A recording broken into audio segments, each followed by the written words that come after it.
I have these friends, Dan and Sheila. They're podcast hosts.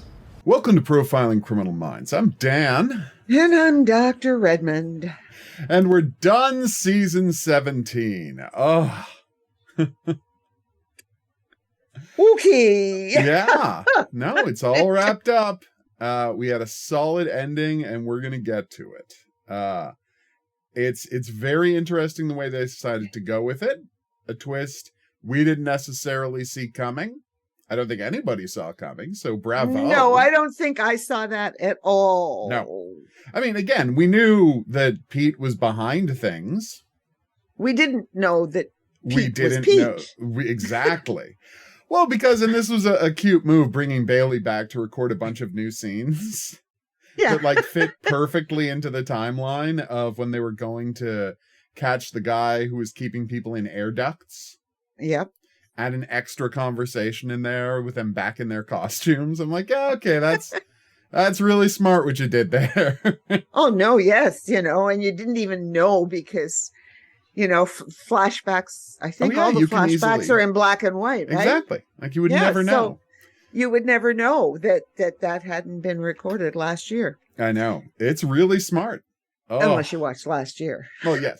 Well, no, but that's how you exploit an audience. But that's the whole thing. That's how you exploit an audience, because they saw that episode 16 months ago, right?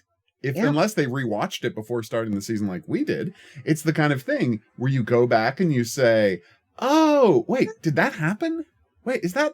I feel like I remember them having a conversation in an elevator, right? Well, we do, but not the whole thing, obviously. Yeah, exactly. No, it's had very well conversations. I was really tired though I am. I was really pleased. Yeah. With the final episode. It's funny, It's more slowly paced than I thought it would be. Yeah. I don't know how else to put it. That's not, but please don't think of this as a complaint. No. My expectations were that it would be, a little more action-packed and chasey. But instead it becomes... that's a good way. Yes. Instead it becomes what we needed. I mean, it isn't even a complaint about the choice. It's a complaint about my expectation of what to expect after last week's episode. Yeah. Yeah. Oh, absolutely. No, it's a big change. Yeah. It's a big change from what we're expecting. And it's so funny that we brought up two things last week, right? We were talking about how disappointing the ending of Those Who Kill US was. And how what you needed for the last episode was it to be more of a psychological thing. Yeah. And here, they managed to make it more of a psychological, like the kind of ending we were hoping for with Those Who Kill, while keeping the threat level high, right? Because Emily is... she is under threat. Under threat, and honestly, they're probably going to blow themselves up too. It's a lot of bombs right next to that door. And maybe they're all directional, but who can say? There's a lot of cops outside. I don't think they were planning on getting out of that alive. It certainly didn't look like. Oh, you mean like I'm sitting here going, what are you talking about? You mean Jade and Peter? Yes, obviously. Yes. The people who set up the bombs. It's not clear. Maybe I'm just too tired. Right. But okay. Yeah, it's that. I will only say one thing, that I was correct in my prediction that Voight did all of this to escape. There's no question. That's what this whole Shiv attack in the laundry is. The weird part is, I don't know if it's escape or just have them let him out. Because if you escape, there are people looking for you. But if you contrive circumstances to make it look like the government is letting you be attacked, it can make your lawyer say, you've got to let him out and put him on house arrest or something like that, because he hasn't been convicted of anything so serious. He doesn't have a previous record, and his life is in danger in prison. Obviously, he planned the attack, but I don't know that he's planning to escape. I think he's planning to be just thought he was, yes. See, I thought he was planning to go get into the hospital and then escape from there. But you're right, thinking about it, yes, he might just get them to let him go. Yeah. Oh God, but that would make season 18 just horrendous. Well, I mean, that's what they're going for, though. They want to play with our minds and they want to play with our emotions. Well, because the thing that's so funny is, Yeah, I know. I pointed out that, like, obviously this isn't a real attempt to kill him by a quote unquote lifer. Because you know what there aren't in minimum security prisons? There are no lifers. Like, they're all at max. Yeah. Like no, seriously. Yeah. I agree with you. No, because David had that ridiculous thing that people like to get cred by killing famous murderers in jail. That's what happened to Dahmer. I'm like, yeah, the only reason to want cred for how tough a murderer you are is if you're never getting out. And if you're never getting out, you're not in a minimum security prison. Well, no, and the other thing is he did go in as Lee Duval. Exactly. So how much famous it's credit like is there? Somebody has to have leaked something from somewhere, and it's probably Voight. Oh, of course it's Voight. Right? It's Voight. So, of course this Voight is his plan. So that's exactly it. I mean, we're getting this out of the way so we can just go back to the psychology. Because this is the end that's going to build up to the next season. There will be, of course, other things, but I guess, but it is, I thought that works well. And you might be right. Yeah. That he's just going to get out. And then that's going to drive David Rossi absolutely insane. Well, I just love that, like, how this episode puts the lie to the idea that David was in control of the Voight in his head and using it for a purpose. Yeah. No, he's just haunting you, Dave. Yeah, somehow or another, Voight is haunting you. Yeah, I mean, I know it's your own creation, but you just cannot. That is a part of your head that needs that. It would help. Yeah. No, I don't know that it needs it. It would help if he would just go to therapy. Which he absolutely refuses to do. Well, no, part of his head thinks he needs this something taunting him to remain motivated. And you and I can say, like you and I say, David, you're wrong. You don't need that. But obviously David thinks he needs it. But like you said, therapy would show him that he didn't. Well, no, that's funny because the thing that popped into my mind was how comedians, Jonathan Winters, for example, was so afraid to go into therapy to deal with his issues because he figured that he would lose. Yeah. He would never be funny again because all of his barbed humor, etc., was all coping mechanisms based on his life. Yes. And then he became Mork's son. Mork's son, yeah. Yes. On Mork and Mindy. On Mork and Mindy. But anyway, yeah. And it is a false idea that people have. But anyway, never mind. You're going to lose your core of your personality if you get therapy. People believe it, though. Like, that's the thing. Well, yeah, because it does. Well, that's because they are defining themselves by their tragedies, their trauma. Yeah. And that's different than going, but my trauma is just a part of my life story. Mm-hmm. And I don't have to forget it. And it doesn't have to drive me. I have to understand it. I have to understand major triggers and stuff like that, maybe. Yeah. So that, and you don't do it to avoid it. You just do it. So, okay, if I put myself in this situation, yes, the potential to have a trigger or to get upset is there.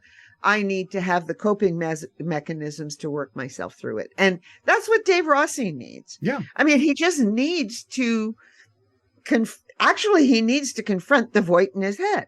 Yeah. And he doesn't really. Because he constantly is allowing the Voight in his head to taunt him and destroy him the same way that the Voight out of his head tries to do. Yeah. The real Voight tries to do. And, absolutely. So, I mean, this tells us that Dave is still feeling guilty about something. So hopefully Felicity Huffman will come back and try and get Dave into therapy. I hope so. I mean, if I have a complaint about this episode, I mean, I'm sure we'll find Felicity something. Huffman. Yeah, it was the lack of Felicity Huffman. Like, I understand that she's feeling kind of iffy about this whole situation, and maybe she's taking responsibility and go to talk to Doug, right? Yeah. Who the hell knows? But this, Doug's brother. Oh my God, I said Doug. Peter. Because here's going to be something crazy. I don't... Did Peter kill anybody? Like, I'm sure he killed people working for Ada, right?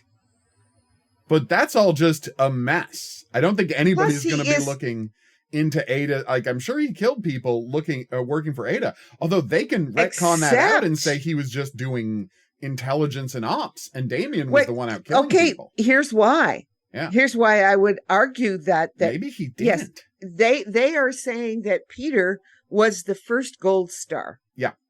Except and he is the oldest. They sent him home, etc. Yeah, over and over. It was while they were still experimenting. Exactly. While they were still experimenting, and they would send him home, and they didn't really like him at home, so they might have kept him around. Because remember, Damien was Gold Star 1. Yep. So I'm not sure whether they will figure that one out going forward, but it is possible that Peter didn't actually kill anybody. Didn't actually kill anybody when he was Gold Star, that he never made the assassins list. So he would have he would be an ops guy. He could have been a planning person. Yeah. He could have been an ops person. Oh yeah, he could have been a training person. Exactly. Like, he might not have killed anybody, and if he hasn't killed anybody, like, he might get out. Like, essentially, Jill might have a chance to redeem herself by helping fix what was done to Peter.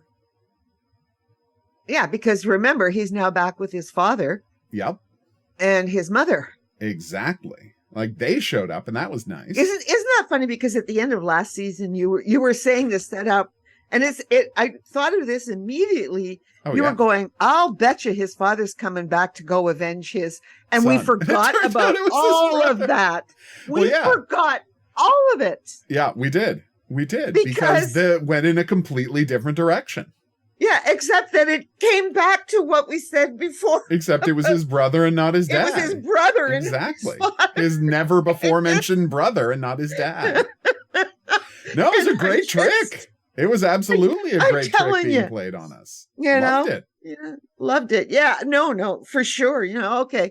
No, it's not going to be the father. It's going to be the long lost, unknown brother that... The never before mentioned brother was he was too embarrassed to talk about him because he was in one of these Gold QAnon Star guys. program. Yeah, he's one of these QAnon guys. I understand being embarrassed by that. But when you watch it, you're like, that was a good move. And seriously, next season, if they want to, they can say, right, that Peter never killed anybody. Yeah, they could, because they've set that up. And that means, well, what does that actually mean? He's been involved, so he's kind of absolutely a co-conspirator and all of those sorts of things. But I don't know what that's going to mean, and I don't much care, because now we need to talk about the main sort of plot. Yeah. As I said, it was so do you want to just start at the beginning where you normally do that? Where all right, so at the end of last week, we were talking, weirdly, in an amazing coincidence, we were talking about the end of this episode and how much it mirrored terrible TV show MI5 Kids. Now, that's not what the show was actually called. It was called like MI5 London or something like that. Anyway. Oh, yeah. But the point is, it doesn't matter what it was called, but we gave a brief, and we talked about how at the end of that episode, they do everything they can to imply that this nuclear bomb has gone off, destroying London again. But at the same time, they leave you with just enough of you cut it exactly the right moment and did your fade to white at exactly the right moment, that if we get a second season, we can always say the bomb didn't go off. Right. Yeah. And that's exactly what Criminal Minds did.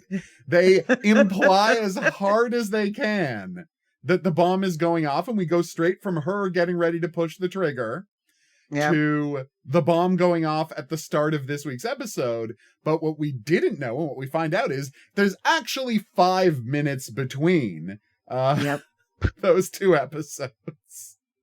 And yes, she's setting everything off, but such that she is going to be able to escape. Well, yeah, because Peter's there to help. Yes. to drag him. It turns out that she has always known where Peter was, unlike anybody else. Yeah.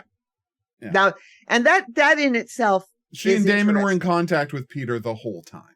The whole time. So there were three of them all the time. Yeah. You know, so that was Aiden was off doing his crazy murdering, right? Aiden was off doing his crazy murdering. Right? Yeah. And at the same time, and Dana was looking for them and still working for Ada, right? But Peter was in contact with Damien and Jade the whole time. Yep. Yeah, it's a nice reveal. It's a good reveal, and it makes perfect sense. Oh my God. So yeah, and then the rest of the episode is literally just, here's a trial, right? Here's a trial they're going to put the FBI through. And the one thing they do is that they, I think, hold back a little more than I would have them. And I mean, it is the tendency of television to let people off the hook. And, you know, there is a history of Criminal Minds and letting characters off the hook. Duh. Because, like, fundamentally, they are, like, the BAU is responsible. They didn't kill Bailey, right? They didn't kill Doug. Voight killed Doug. But they are responsible for everything ultimately that happened in the Gold Star program. Jill specifically and the BAU generally. Yes, and but not Emily. Not Emily. All of these not other Emily, people. Of course not. No, right? Not Emily, not the people working it now, right? Yeah. But, you know, I'm still pissed at the FBI for killing Fred Hampton, so I get it. You know, I get how you can be mad. But, I mean, I'm just saying, on one level, right, you can say they're letting them off the hook, but this is the genius, like structurally the genius of bringing in Peter Bailey. Yeah. Because if it was anyone but Bailey's brother, he would have to keep his eyes on the macro, i.e. the FBI's corruption. But because it's Peter Bailey, he can focus just on what happened to his brother, right?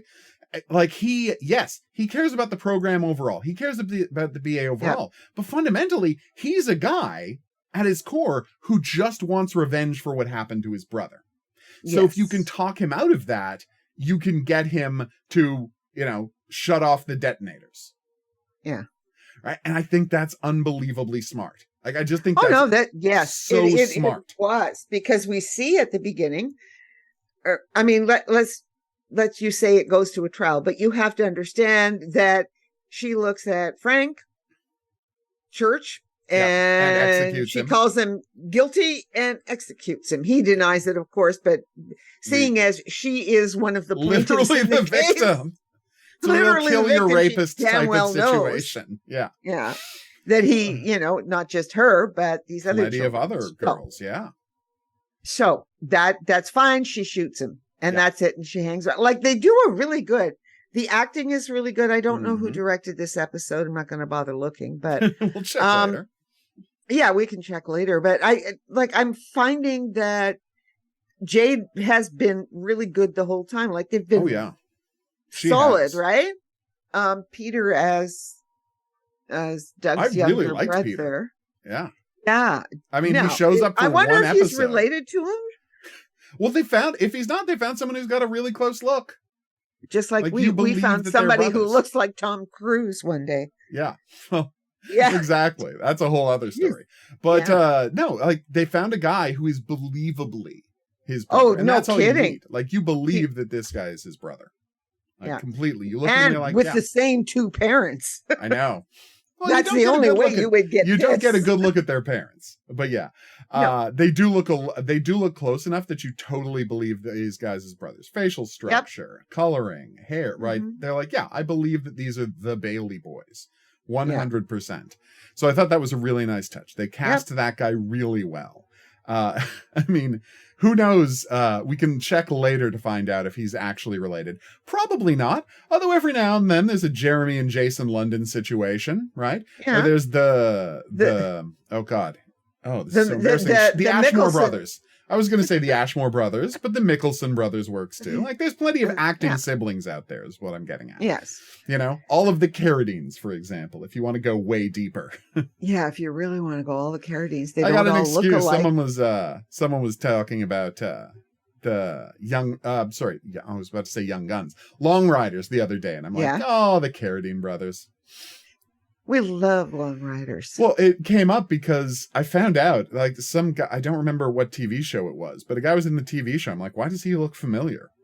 And it's Christopher Guest's brother who played Bob Ford in the thing, because Long Riders. Yeah, because the Keachas wanted everybody, like, when they said to the Carradines, hey, we'll play the Frank brothers, you play the younger gang. And then they're like, hey, oh my God, let's cast everybody else's real life brothers as well. And so Christopher Guest, like, one dramatic part, he's standing next to his brother. And it's like, you don't know Christopher Guest has a brother, except what you find out is Christopher Guest has a brother who looks exactly like Christopher Guest if he was super handsome. Like, if instead of being a comedy actor, he was a dramatic actor, that's what Christopher Guest's brother looked like. It's very weird. It's very, very weird. Yes, to get back to this, to this episode. Yeah. I just found that very funny. So yes, they're in a position where they want to put her on trial and that's the genius of it. By making it Peter, by zooming it in, they can put her on trial for the one thing that she is innocent of. And that's going to give her the opportunity to get in there and make her case and get out of this. Like, because and that's the thing. But like you said, they don't kill Frank. It's smart and it's in keeping with their characters, because they don't kill Frank Church for starting this horrific program. They kill him for the actual sexual assault he did. Yeah. You know, it's not anything nebulous. It's not anything nebulous. It's 100% concrete. What they accuse him of, what he did, and what he gets executed for. Yeah. But I do love the idea of, if we're corrupt, of her saying that it's like, okay, well then give me a trial if you believe that I've corrupted the system. Let's do it right then. Like, it's a good I have argument. a right to defend myself. And so Peter agrees to that, right? Mm-hmm. It's not Jade who agrees to that. It's Peter who agrees to that in her. Oh yeah, Jade would be fine just executing her 100%. Yeah. Yeah. Because she's still down the rabbit hole. Oh, absolutely. She didn't stay down the rabbit hole about Frank, but she's still in the other rabbit hole.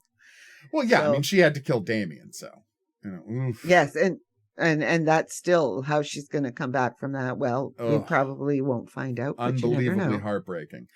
Yeah, yeah, and I mean, it's like I don't like to think that did it for no reason. Well, no, Damien had a reason. It's because he couldn't live with himself. They don't know. I don't understand. No, yes, I don't understand.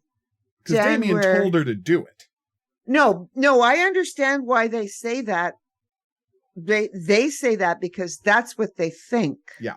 And that's what Emily Prentice actually believes, that you killed, because she thinks that she killed Damien. To keep she doesn't understand that Damien called it.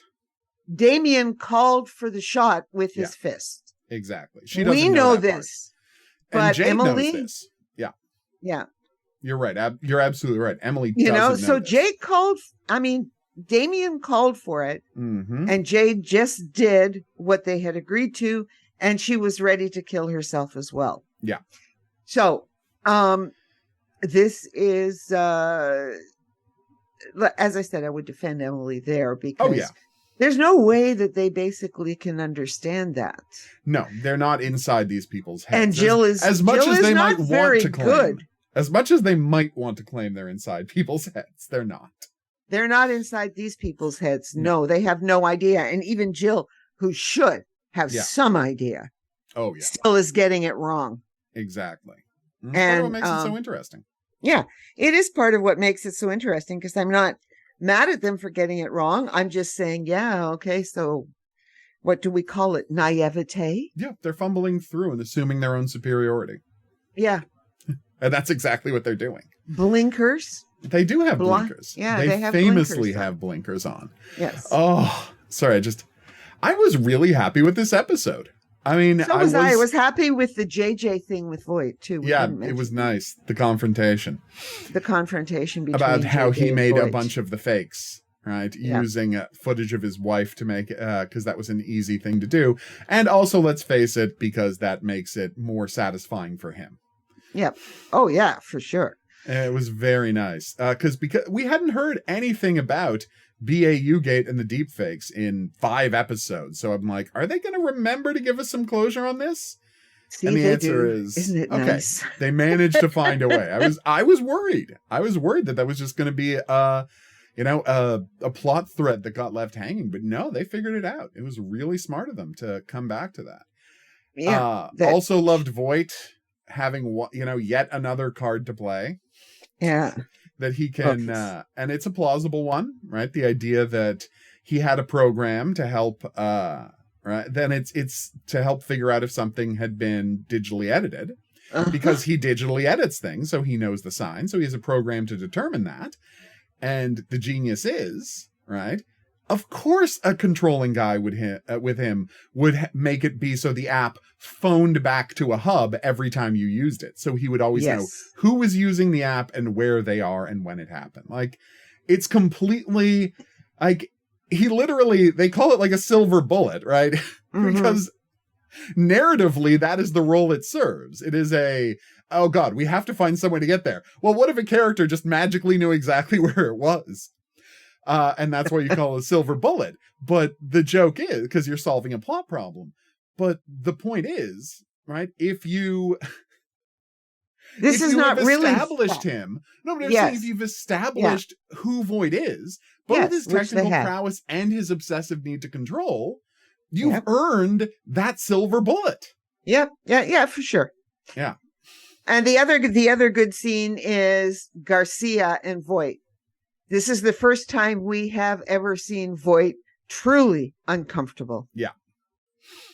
Don't know where that's going to go next season. But I'm interested. But I am interested. Yeah. Because she doesn't say anything to him. No. The stare down was fantastic. Yeah, I mean, it was, and his slowly becoming very, very, very uncomfortable. And he does know she's the Black Queen. Of course. We have never plunged the depths of her being the Black Queen. Not in ages and ages and ages. Well, even then, if you go back to the episode, where she famously is the Black Queen. No, we don't have a great sense of what she used to do. You're absolutely right. We have an idea. Yes, okay, it was bad. But we don't have any actual details. And that's something they can explore later if they need to. Well, if they need to, because it may be because this is Voight's world and this is the world Voight's living in. And I just can't imagine that the Black Queen, I hate to say this, guys, but is just doing government hacks. No. That's what the government got her on. Yeah. But come on. She's got to have all sorts of things that she dug into. All sorts of blackmail information and weird secrets hidden away. They can do that that's something they can easily pay off if they want to. Like they've left themselves a lot of opportunities here. They've got 10 more years of this. If they want to, if they want it, yep. I mean, this season has convinced me more than ever that they just want to keep doing this. I don't know that Voight's going to be around forever, but as long as they can keep doing these stories with him, I'm happy to have him on the show. Well, he's so good. I mean, he really is. As long as the other things about what a great performance he's putting in every week he's on the show. Yeah. So really whenever he's on, he controls whatever scene he's involved in. Well, yeah, and except for the Penelope one. That's why the Penelope scene was so good. Because that's the only one he hasn't controlled. Because even with JJ... Oh, yeah, she pushes back, but it doesn't get to him the way Penelope it doesn't get to him. Yeah, because it's like, oh, you're going to tell my wife I use nude photos of her? Boo-hoo. She thinks it's like she knows I'm a serial killer. Yeah, I'm not exactly worried about my relationship with my wife at the moment. Anymore. Yeah, that's not my major concern here. Oh, but yes, so Voight once again gets sprung and brought back to the BAU because his presence in their zone is now what he gets off on, right? Forcing them to interact with him is what he gets off on because he loves the control. It's a fantastic scene, and he just lays out that it's like, if I can hack into the Ada, the servers they were using to send these photos, I can find out exactly where they are, but you're going to have to take me with you. And again, it's fantastic because, right, he he is controlling them, right? And he is like, he's managing to be the one in charge, even when he's in the worst possible position. And that's what's getting to them. And that's why they have to push back however they can. But meaningfully, other than Penelope, they don't really get one up on him. They don't get to push back in a meaningful way. No, and we don't know what she's pushing back on. Yeah. And that's why I brought up the Black Queen. Because he was basically very uncomfortable. Mm-hmm. And I wouldn't say he was afraid of her, but he knows what she's capable of. Yes, he knows that there's something we don't know that the two of them know. That's exactly what I thought at the time, that if they want to get, I don't know that they're going for anything specific yet. No. Because just like I'm sure they didn't know exactly what Gold Star was when they wrote the last episode, but they have created openings for themselves for next year that they in a whole bunch of places. So this is nice. Without the only thing is that Witsec didn't come up again. No, I was a little surprised by that, but I think again that's something that we're going to be waiting on next year. Yeah, that's something that can come up next time. But you're right. I too was a little weirded out that the witness relocation stuff and their location possibly being compromised didn't come up. But you need a plot thread for next year. Criminal Minds, quote unquote, evolution. I mean, we still think of it as the same show, but I know that production wise, it's technically a new TV show. Just the way Bosch is technically a new show now. Yeah. But come on. Yeah. Let's be honest here. We know what they're doing. It's still Bosch. It's still Bosch. Legally they had to create a new show because it had been 7 years of the old show and all the contracts expired and you have to give everybody huge raises unless you just create a new show. It's a legal fiction that allows them to keep making the show for a reasonable amount of money. And that's fine. Yes, unlike Star Trek, which then had to create whole new Star Treks. Exactly. Oh, we're not renewing anybody's contracts. You got 7 years. We're not going to renew anybody's contracts. So now you're watching Deep Space Nine. Now you're watching Voyager. Now you're watching Enterprise. Because you never want to renew anybody's contracts. Well, yes, but then everybody can appear as guest stars. Oh, that's true. Yeah, absolutely. Keep that going. Yeah. But yes, anyway. So it's a very smart move what they've done here. But what I was saying was the structure of the seasons of Criminal Minds Evolution now is 2 seasons in a row we've had a through line. Yep. They have had cases of the week. They've had individual things going on. But there has always been a through line for these 2 seasons. And we have no reason to suspect they're going to abandon that next year. I am all but certain they're going to find a through line for next year. Is the compromising of the witness relocation going to factor into that through line? Or is that just going to be a plot for Sydney and the girls? Right? Well, just understand as well that just because we see evil Frank. Yeah. Right? Doesn't mean that because that is what? So we've gotten Stewart House shut down and we've got whatever this place used to be shut down. Yeah. So how big was this program? Yeah. Supposedly AIDA was a huge corporation worldwide. Yeah. It was big enough to do this giant program of doing so the echoes of that, it wasn't just Frank Church and the 20 guys he had at this one base. No, it's real. So the blowback for that could also play into next year. They have smartly given themselves a lot of places to go for next year. And it's so nice. And yet it's a satisfying ending to this year's story. Yeah. Frank Church is dead. The Gold Star kids have all been captured or killed. Right? The Bailey plot line, everything that happened with Bailey has been wrapped up. They have satisfyingly put a capper on the entire season and every major plot thread from last year. But they've created a whole new set of plot threads for next year. And that's how you make a TV show, people. Yep. Oh. Yeah, and it is good. It is really, I'm so enjoying this. Yeah. Sad we didn't see Paul F. Tompkins one more time, but now that we know he was working for Peter, we know he hasn't been killed or anything because Peter wouldn't kill him because he was useful. Had Frank, as we theorized, been putting him up to get at the BAU because we knew that someone was doing it and we didn't know if Peter was the one doing it. We knew someone had to be behind, because you're like, Damien and Jade weren't doing it. But now that we know Peter's role, it makes sense that it was the Gold Star kids manipulating, right? It was the Gold Star kids manipulating Paul F. Tompkins, or Brian Garrity as the character's name. I just call him Paul F. Tompkins because, he's Paul F. Tompkins. Famous comedy actor Paul F. Tompkins. Who I'm a big fan of. And since Mr. Show, come on. What I love about it, though, Mr. Show. Anyway, but what I love about it is, watching this thing, it makes perfect sense. They can bring him back next year if they want to. It'll be a tougher row to hoe, since it's not going to be about QAnon next year, but they could. If they so desired, they absolutely have the ability to do that. For sure. I think, but that's what excited me so much about this episode of television, because there's not a lot of plot to talk about. The psychological stuff all works, but fundamentally what excited me most about it is the fact that how neatly they managed to wrap up.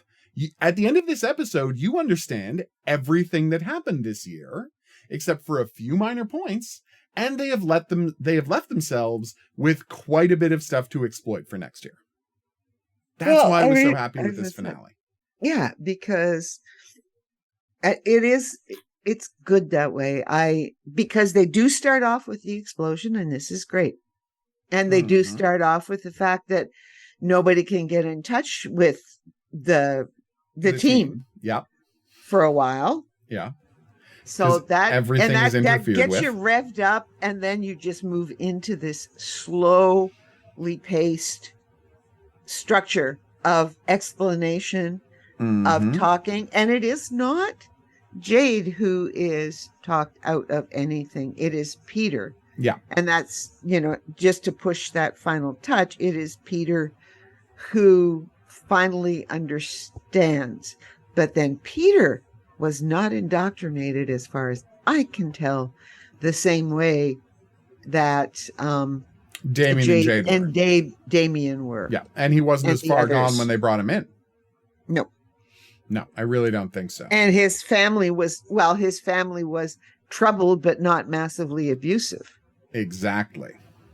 As opposed to, it's sort of like how Damien is the one that always had the cracks, because that foster home he was in, there was someone, it was, yes, it had to have been abusive, because the wife, kicks Damien in to this program, gets talked into it, but there is someone who doesn't, right? So Damien, the first one to kind of go, okay, I still want to destroy the people who set up this program, but he's not as far down the rabbit hole as Jade is, for example. No. And Peter, neither. Like, Peter's accepting the rabbit hole, except that he didn't suffer the same kind of abuse, so it doesn't have the personal level to him until his brother is killed. Yes, and he has all these doubts about the brother, trying to, and they were told Emily killed. He literally brings him into the FBI to try and talk him out of this nonsense. Yeah. If there's one thing, the most fantastic part of this episode is the idea that you can convince a conspiracy theorist with evidence. Well, yes, but that was one. But that's I'm the not silver sure bullet. Jade. I mean, I wouldn't say that Jade was convinced. She's going to take a lot more deprogramming. Absolutely, but she's killed her boogeyman. That's the thing. Yes. Emily Prentice wasn't her boogeyman. Yeah. Frank Church was. And that's why she can be talked down. Like Emily and the rest of the team, that's Peter's business. That's not her business. Her business was Frank Church, and her business gets resolved. Peter is the one who gets to call. And remember, she is the one. She is the one that knows of Voight.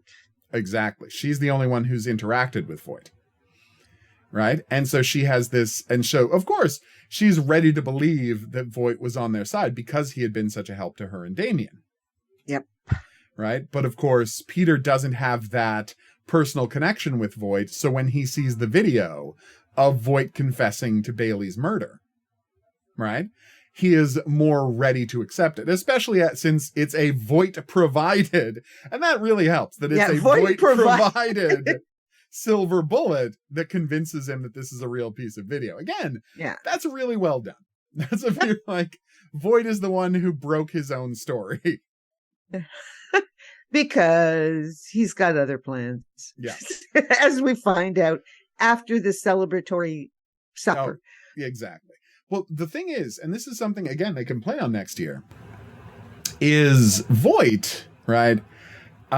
Nothing he said to Peter, not Peter, but to Damien and Jade is necessarily wrong, because he could have kept up the facade that Bailey was involved in trying to cover up Gold Star because he was. Yeah, because he was. I was just going to say, yep, because he was. He actually was. Like, the crazy part is, like, even though he admits to doing it, and it wasn't the FBI that did it, right? Yeah. That he did it, at the same time, you can make the argument that Doug Bailey was representing the corrupt FBI, because Doug Bailey actually was trying to cover up the Gold Star program. But he was doing it to protect his brother, and that's the one thing that they didn't have access to. Right? Yes, and and cover his own ass. Well, yes, obviously. But, I believe, yes, he was a company man, and yes, he was trying to climb the ladder, and yes, he wanted to be director, but I believe he was doing that to protect his brother. Yeah. Well, yes, but then there's Clark Gregg. Clark Gregg went along with it to protect the FBI. I'm saying two men with, diverse motives, top. Right? Yeah. Were doing it, we're both doing it they may have had different goals, but they were doing the same thing almost for the same reason. Right? Yeah. Like, Doug wanted to protect his brother. Clark Gregg, director, who the hell knows, wanted to protect the FBI. Because all I keep thinking about is Marvel. So Marvel, and hey, never forget, he wrote the movie What Lies Beneath, the Harrison Ford movie What Lies Beneath. Yep. Because he was one of those. It was one of those situations. That was a creepy movie. That was one of those creepy movie. Where an actor, right, writes a movie in the hopes that, okay, well, I'll write a good supporting or villain part for myself, and then they'll get a celebrity to play the lead, but I'll get to be in the movie. And then somebody buys the movie and he doesn't get to be in the movie. Because Clark Gregg obviously wrote the part of the husband for himself. Yeah, but, you would think. But then they could get Harrison Ford, so they got Harrison Ford. I know why he wrote that movie. But yeah, he wrote that movie. A lot of people forget that, but he's a very talented dude. He wrote and directed the adaptation of Choke. Like, he doesn't do a lot of writing, but he's actually really good. I haven't seen the adaptation of Choke. You haven't seen the adaptation of Choke? It's How have I? Where is it? It's weird that you haven't seen it. I don't know where it is. I saw it when it came out. This is back in like 2008 or 9. No, I know. Well, because I read both. You read that. Choke, yeah. Oh, yeah. Yeah. Because it just oh, God, it was good. Oof, it's a good book. The good book. I haven't. And I remembered, because I can remember having discussions. We had discussions about whether or not it was going to be difficult to adapt. Yeah, well, Clark Gregg and whether it was adaptable. Who did it? Clark Gregg. That's what I'm saying. Clark Gregg did. He actually did it. Yeah. And I'm sure it was a hard book for him, but he pulled it off, and it's pretty good. So I would invite people to check that out. It was the last adaptable Chuck Palahniuk book. Yeah. After Fight Club adaptable, Choke adaptable, everything else not adaptable. Yeah, I was going to say, I mean, and Choke is marginal. It is. It's borderline. It's borderline. It is definitely borderline. But anyway, Clark Gregg, fantastic, great to see him here. But he was protecting the FBI, and Bailey was protecting his brother, and that's why he let. But I mean, you saw it in the scene with him. That's why he let Bailey get away with keeping his brother's thing completely secret. It's because he knew how damaging it would be to the FBI if it came out, and Bailey honestly thought he could keep a lid on it and get his brother out, right, and deprogram his brother and get his brother out, and he didn't realize that he was more valuable dead, because that way Voight could use Gold Star as a bargaining chip. You know what's interesting? Please. No, I'm thinking about sort of the Gold Star. No, I was going interesting. As you're talking about Gold Star and Bailey. Yeah. And I know what I was thinking about. Okay, I can back myself up. Okay, please. No, what I was saying is, here's the question. If they had published this, do you understand that none of this would have happened? I mean, in the sense that Jill, if the two guys, because Jill she didn't publish it either. No. She just took the research and created a program based on it. Based on the research. But if that research had been published, there would have been a hue and cry about it. Yep. It would not have been a negative thing for the FBI. Nope. Because the program never would have gotten set up. That program, and it would have been a scandal. It might have destroyed Jason and David's careers, or Jill's career. Not. Maybe not. They are in the FBI. There's a lot of job security when you're an FBI agent, but it might have damaged her career for a while. Yeah. But no one would have set up the program. That's right. There would have been so much scandal around it that nobody was set up. And hey, you're right. Secrecy is what caused all of these problems. Yeah, it's funny. I was just thinking about that as we were talking about it.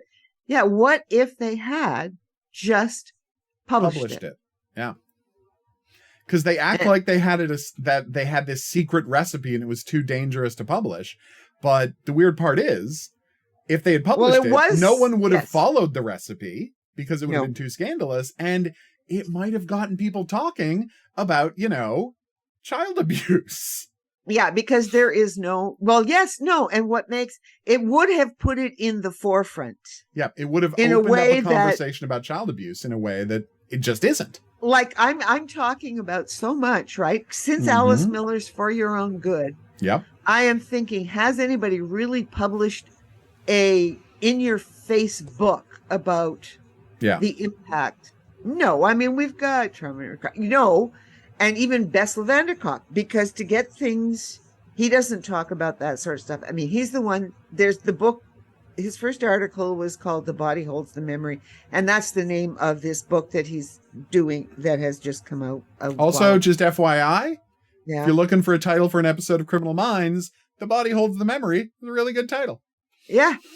And Bessel van der Kolk is where you need to go to get a lot of the clinical stuff. I mean, there's other places to go for clinical stuff and the rest of it. But it's a really good source. But because it is just, they constantly, anyway. But you need to, sometimes because I've been thinking, you need to go back to the earlier, sometimes to all of the beginnings. And these guys, because of what they were doing, as far as we know, and we know now, I am not convinced that the guys that we know were there at the beginning would have put this together. I suspect Ann Burgess. Oh, she was on a couple of weeks ago, I think. She was on, I don't think I mentioned this, but she was on the Saturday morning show on CBC. Oh, talking about a new book. Radio. Talking about her new book. And she says she watches, because he asked her, of course, I mean, it's the Saturday morning show. Well, what do you watch on TV? Of course. Criminal Minds. So, Criminal Minds. And then she says, and CSI, things like that. But apparently, I mean, I was listening to her. I wonder how she feels about having a character based on her this year. Well, I don't know. I mean, I don't even know. I'm sure she's not. I'm sure she hasn't watched the new season yet. But I'd be very interested to find out what Ann Burgess thinks about Jill Gideon. But Ann Burgess never did anything like Jill Gideon did. No, of course not. That's why I would be curious. I know. Okay, but what I'm saying is she's already had to deal with her character on Mindhunter. On Mindhunter, and we've had a long discussions. You can go back. It's 5 years now. Listen to our Mindhunter episodes 4 or 5 years ago when we watched Mindhunter and talked about it. About how how they treated the equivalent of the Ann Burgess character. Yeah, which reminds me, I'm going to have to buy her new book. But of course, yes, but it was always on the cards. Yeah, I know. Stick it on the shelf. There are some I will buy. Mm-hmm. The rest of them I take out on interlibrary loan.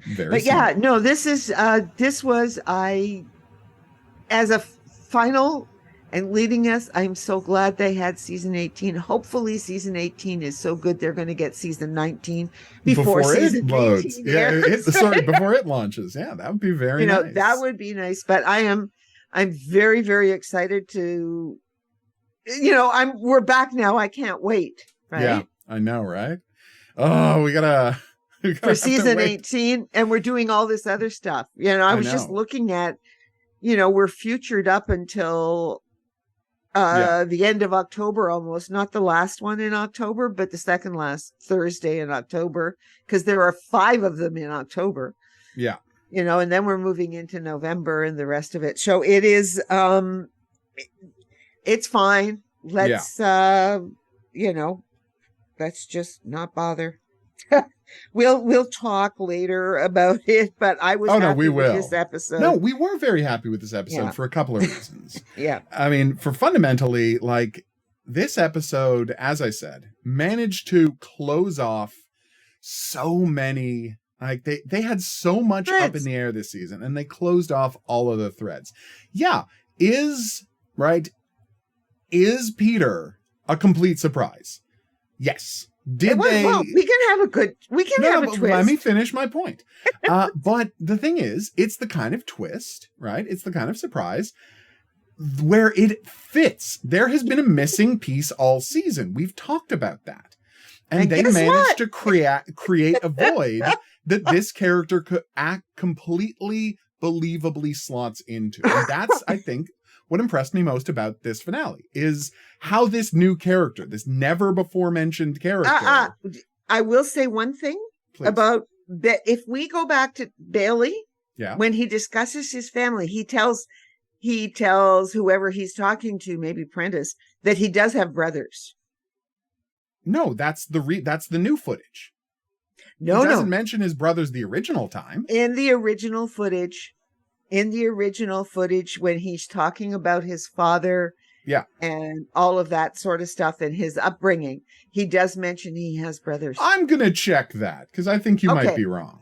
Okay. Well, we'll be doing our wrap up. We are going to be doing a wrap up. So we'll go back and we'll talk. Whether you're right or exactly. We'll see. But the point is, this is a character who has been right.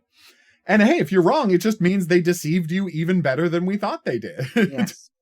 But the point is, the whole season has had this black hole, right? Yeah. This missing character that would make everything make sense, and now it all makes sense because when you build a show that way, you're setting yourself up for disappointing an audience if it doesn't pay off as good as you need it to, and this pays off. Oh, thank God it pays off because exactly we were so disappointed with those who killed. We were, and that's not even coming until November. So for you to hear look forward to that. We're going to be real happy about a show before we get real sad about a show. Yeah, really, really. But this was wonderful. It's kind of weird doing all of that other stuff ahead of time, and then going having to go and.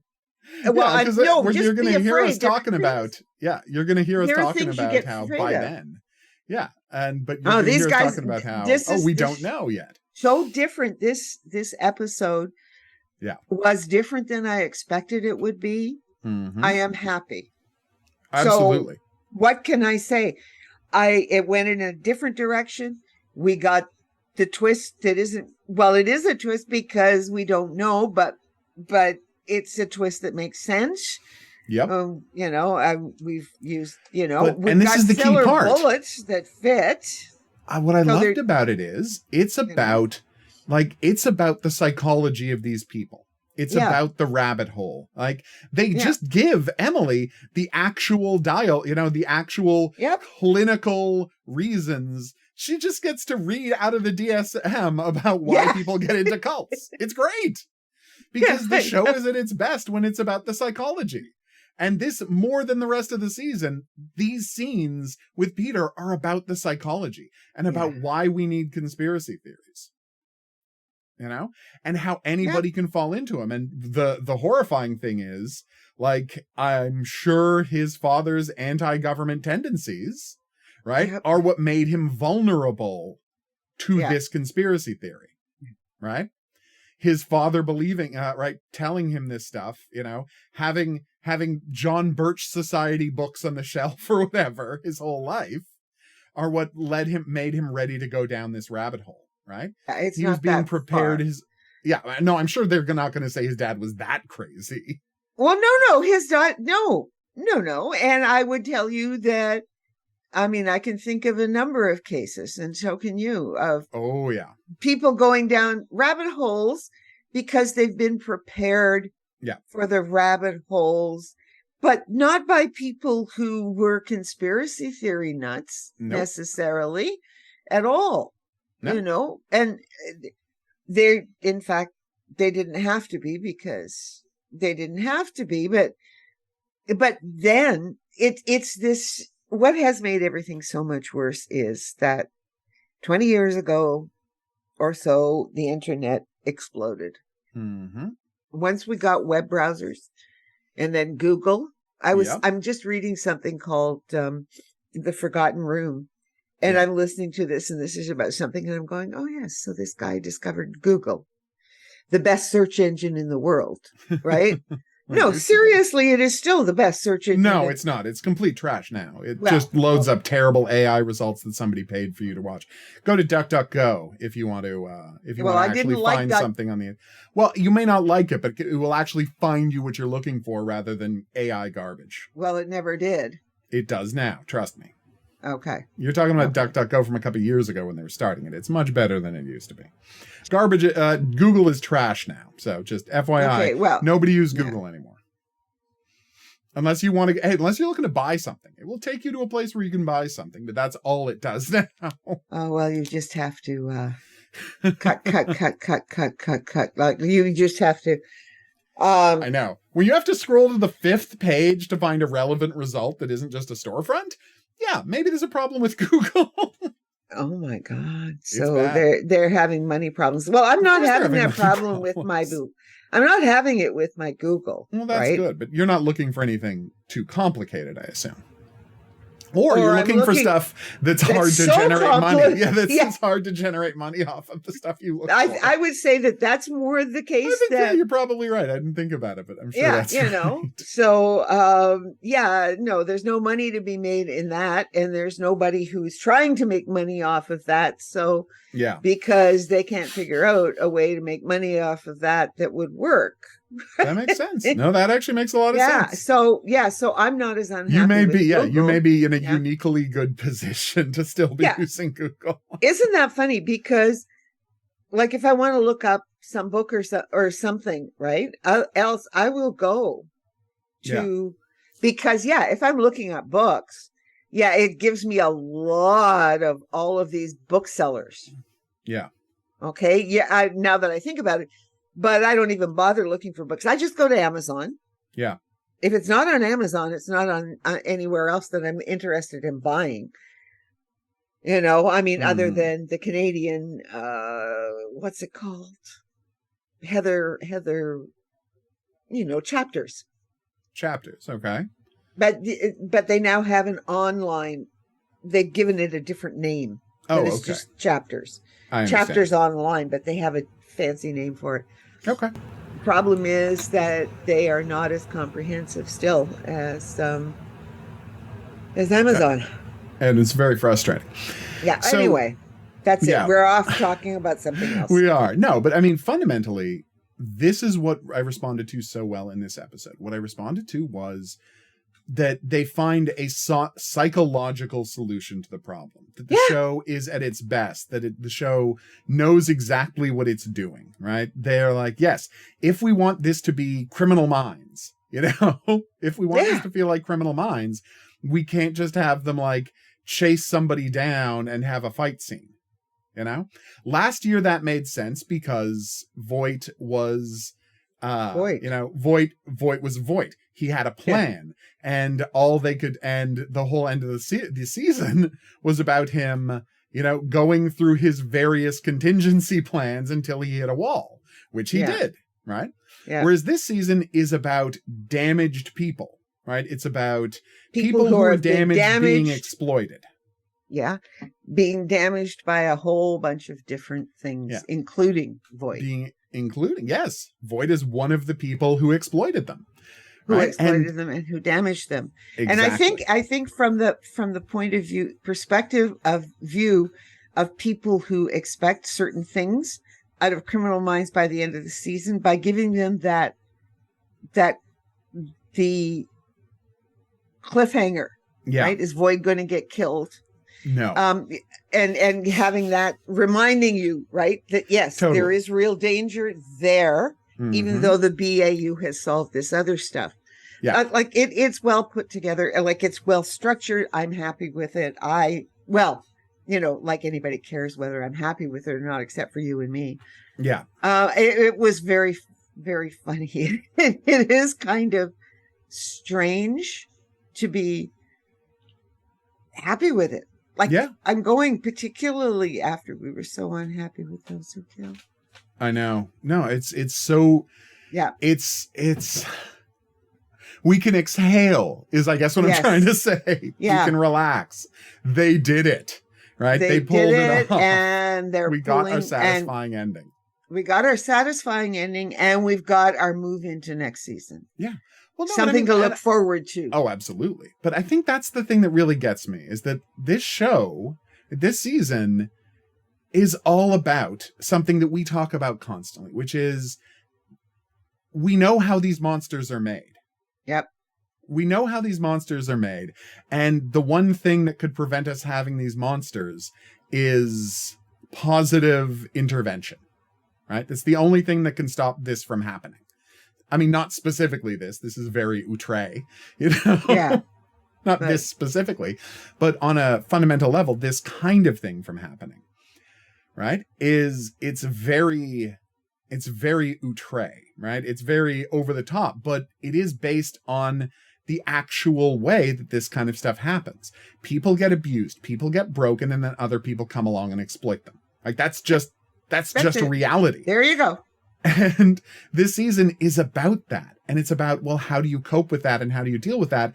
And can you intervene and can you save these people? Okay. And the thing is it's looking at it at a social, at an individual level. And then there's this social level aspect to it. Oh, I know. Like that's why it's a full statement. It's really I'm just good. so happy now. I can just tell everybody happily, Go watch Criminal season. Minds. The first 15 years, whenever you find something confusing, go listen to our podcast, and or go look at Dan's. Probably they were just making mistakes, and non-zero chance. They were just, it was just bad writing. But this time, no, they make it work. They make it work, and we're so happy. We've invested so much time, and effort. And the show rewards the fans. The show rewards fans. What they needed was to just be able to focus in on 10 episodes and a continuing story, obviously. Yeah. Oh, yeah. Because we're gonna get another season. We only had, I'm so happy. Can you believe we only had one killer of the week this year? You might say, well, Aiden was a killer of the week. Turned out he wasn't. Nope. Just looked like he was. Yeah. No, it turned out he was all part of the overarching plot. Yeah, we only had one killer of the week this year. And I know. And it was our least favorite episode. Plenty of other people love it. That's something we'll talk about later. Well, no, I mean, it's just your expectations. I mean, ultimately, I'm sure that there are going to be people who aren't happy with this last episode either. And we're happy with it. I don't know. I think it's a very good finale. Oh, I do too. I'm not. Hey, yes, but we are two viewers. That's true. We are two viewers. But I honestly, and I mean, maybe I don't want to oversell this, but I do want to say I don't know what else you would be expecting from this hour of television. It wraps up the plot you've been watching. Yeah, all season it wraps really up everything, and you understand everything, and it, and as I said, and these other things are extraneous to what's been going on this season. So it is what I'm saying. Fine. Okay, it is fine. But what I'm saying is that, people, how it is. That's true. I do know how it is. People look for Yeah. something to complain about. We, many times. Oh. Actually, I would make an argument that we never look for something to complain about. Something to complain about invariably finds us. Yeah. Okay. But that's me being Like the arrogant. last season, like the last show of Those Who Kill Yeah, America. Those Who Kill. Yeah, where they flushed Oh. everything right down the toilet. Yeah. I still can't get over It's that. baffling. It is baffling. Baffling how wrong they got that last episode. And I'm sure that they know it if we could ever have a conversation with the Conversation Morgan with brothers. with the Morgan brothers. I think they would know the mistake they made. Well, maybe someday. We'll see. But yes, it's Anyway, fundamentally completely satisfying finale. There are things left over for next year, but at the end of the day, right, you believe how they talk Peter down. You believe how they talk Jade down from killing herself. yeah. Right? Like, at the end of the day, that's what we needed. We needed to believe these last few beats. We needed to believe how they got there. And Voight is so paranoid. Voight is so controlling. You completely believe how they got there. You believe that they could send in the streamed message, right? Yeah. To make him see Voight's confession, right? Yeah. And you believe that would have the right psychological effect. They have laid all of the groundwork necessary so this pays off. And that's what made me so happy about this ending. Yeah. That it really does feel like the capstone of a really good season of television. We got exactly what we wanted. Yep. Yeah. So, bravo, guys. Bravo. Wonderful season. We're going to have one more episode.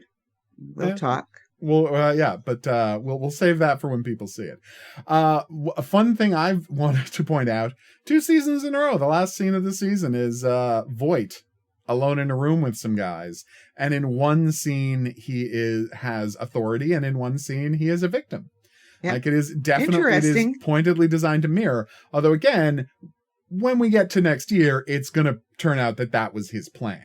His plan was to get It into has Gen to Pop have been. Yeah. so he can get injured, so he can make the argument that he needs alternative sentencing because he's not safe in prison, because the BAU has allowed everyone to think that he's this crazy serial killer when everyone knows it was the senator's son that was that crazy serial killer.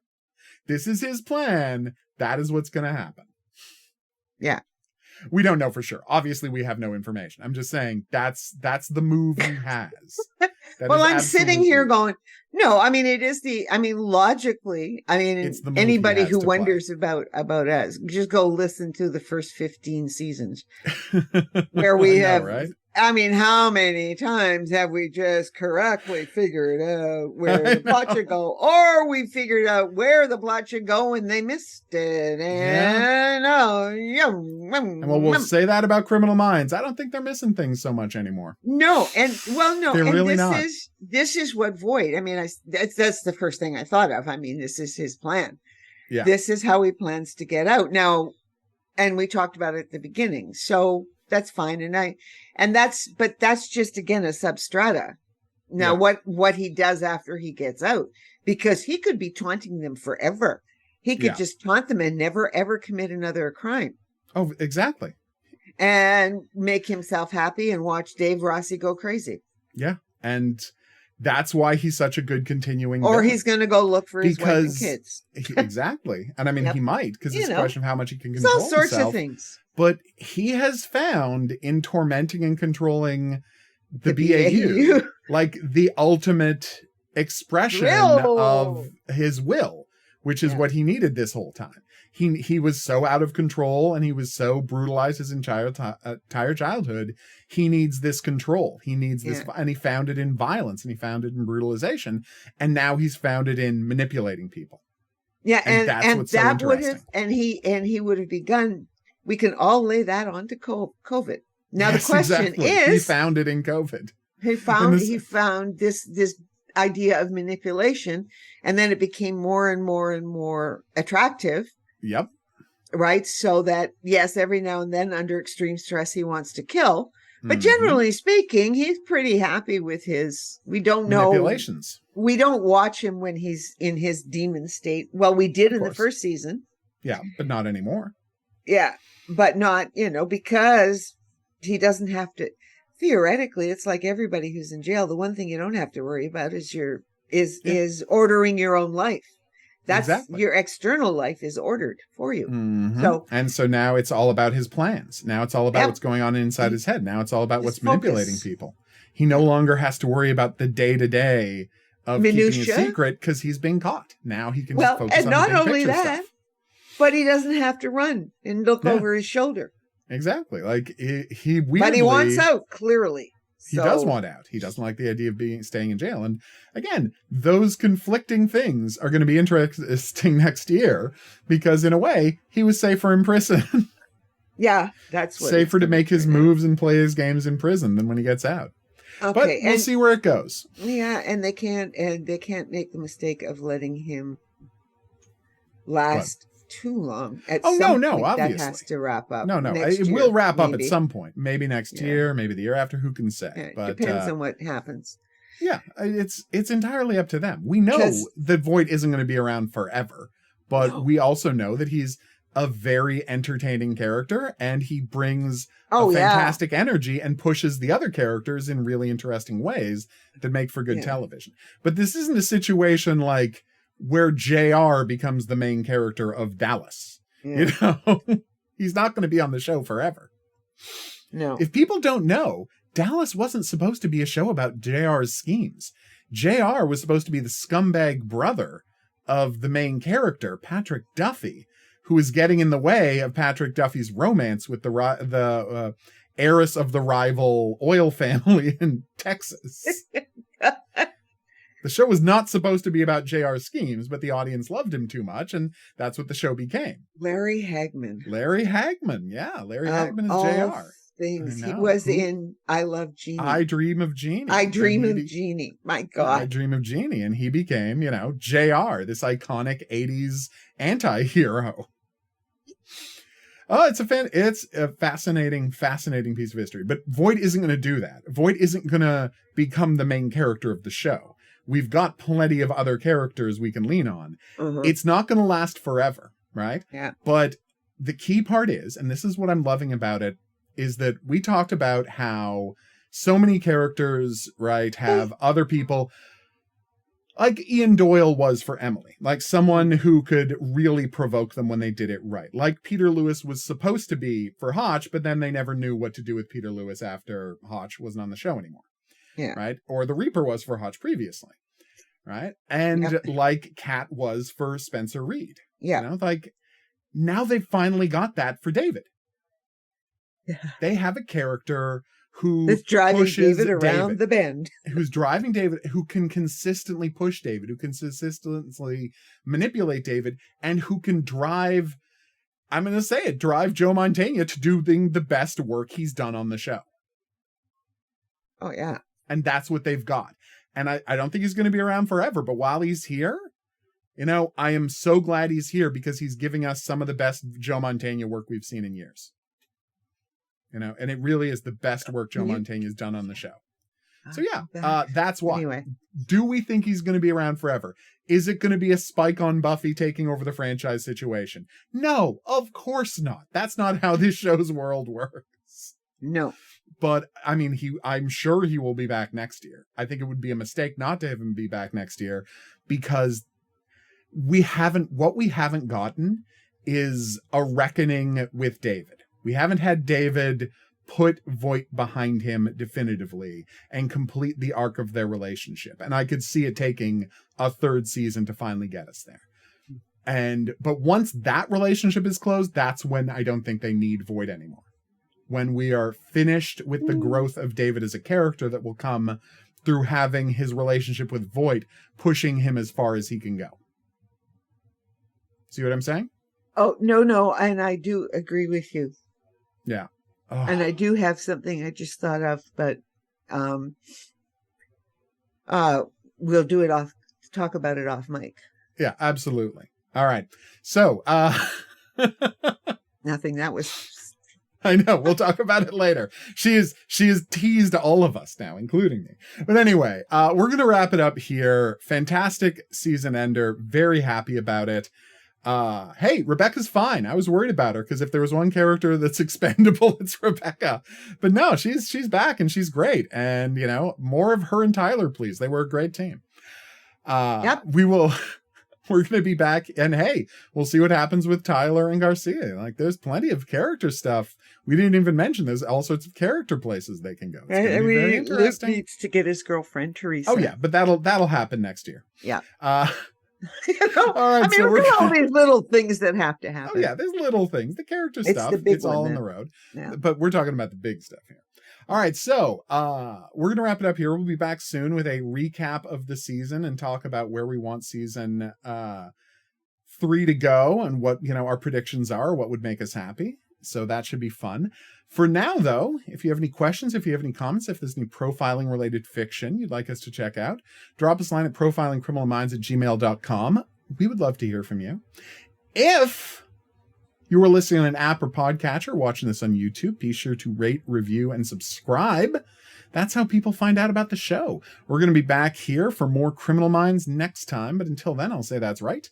Au revoir. And have a good week.